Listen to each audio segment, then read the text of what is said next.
Don't look now, but the Phoenix Suns, they're starting to figure it out. The team notched their fourth straight win in a dominant victory on the road against the New Orleans Pelicans on Friday night, and Devin Booker was dominant himself. I mean, he was the absolute star of the show.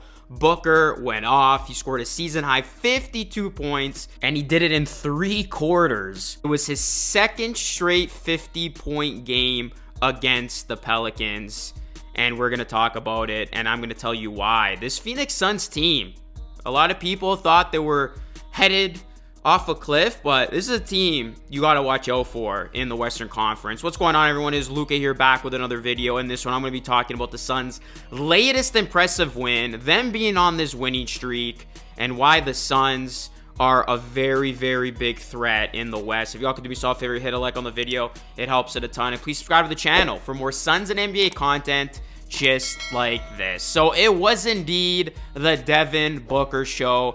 He had those 52 points in this one. 25 came in the first quarter. And it's crazy because Devin Booker, I mean, he just goes off whenever he plays the Pelicans. Because the last time Booker was in the Suns lineup against the New Orleans Pelicans, guys, he scored 58 points.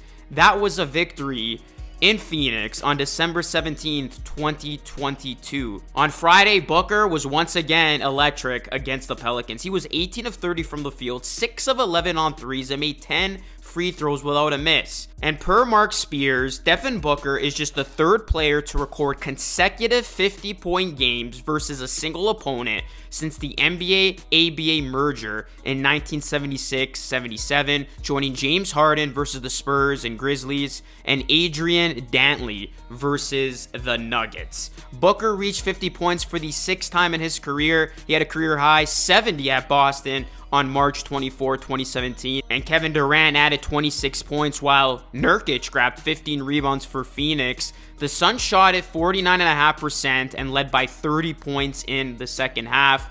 And then when it looked like the Pelicans were starting to build some momentum, Booker squashed any momentum the Pelicans hoped to have gained in the second half, as Booker scored 20 in the third quarter as the Suns led 100-80 heading into the fourth. The Suns have now won 9 of their last 12 games. And just going back to Booker's incredible performance, he had 25 in the first quarter. He's just the second player all season besides Mikal Bridges to accomplish the feat. And this is the 5th game Booker has reached double-digit points for the first quarter after doing so 49 games in the previous 2 years. So it is now 2 in the last 4 games from Booker. And we know how important first quarter scoring is, especially for Devin Booker, but it's especially important if Booker can get off to these hot starts, and he's doing it with Kevin Durant and Bradley Beal, who's now healthy in the mix. I mean, that is just going to make the Suns offense even that more explosive and that much more of a nightmare to deal with. So when you look at the Suns team, it feels like they're starting to shift the energy here. I still can't believe the Suns were able to pull off what they did the other night against the Kings. Phoenix, they were down big against Sacramento. What Phoenix did was just simply remarkable. They outscored Sacramento 23-5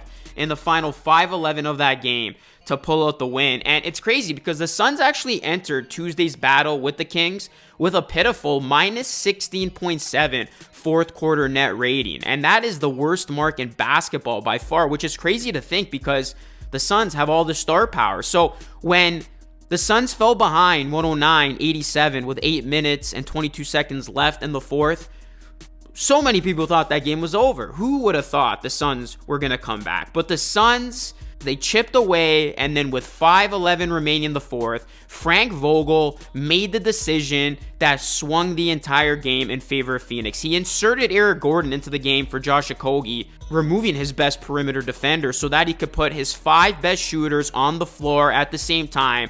And that worked brilliantly as the lineup of Gordon, Kevin Durant, Devin Booker, Bradley Beal, and Grayson Allen outscored the Kings 23-5 in the final 311 seconds to steal the game. And this was truly an historic comeback from the Phoenix Suns, as Phoenix became just the second team in the past 25 years to overcome a deficit of at least 20 points in the final 8 minutes of the fourth quarter. So you go back to that win, and why I'm bringing this up is because I think that's going to end up being significant.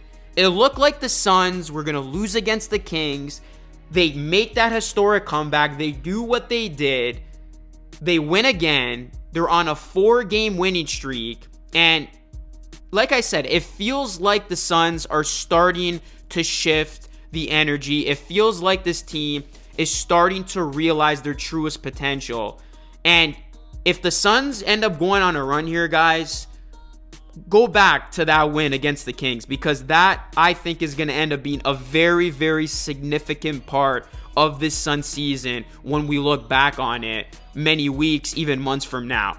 Because the way the Suns were able to battle and they got that hard-fought win, that carried them into just an impressive win against a Pelicans team that was ahead of them in the standings, and the Phoenix Suns have a chance to continue their role here. They got the new look Pacers, which is going to be an absolutely fun game to watch tomorrow. Then they got the Bulls. Then they got the Mavericks. This is the opportunity for the Suns to go on a run here, because we're starting to see what the Suns are capable of doing, and the Suns are starting to see what works for them and what doesn't work for them. They got Bradley Beal now back in the mix. He had 37 in a win over the Lakers, which started this Suns winning streak.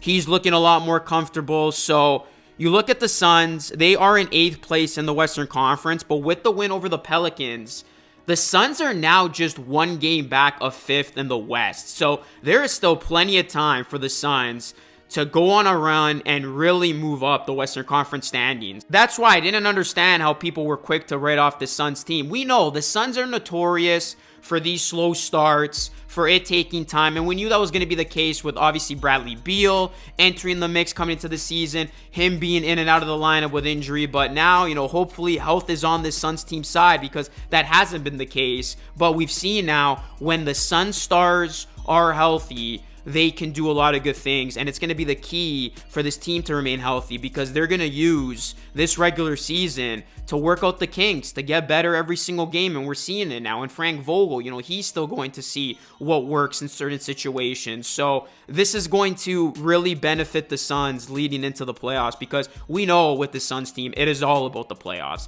This is going to be a team you got to look out for in the West amongst some other teams that are obviously some of the favorites. The Denver Nuggets are still the team you got to reckon with. Obviously, the Clippers have been unreal as well. But I have the Suns team.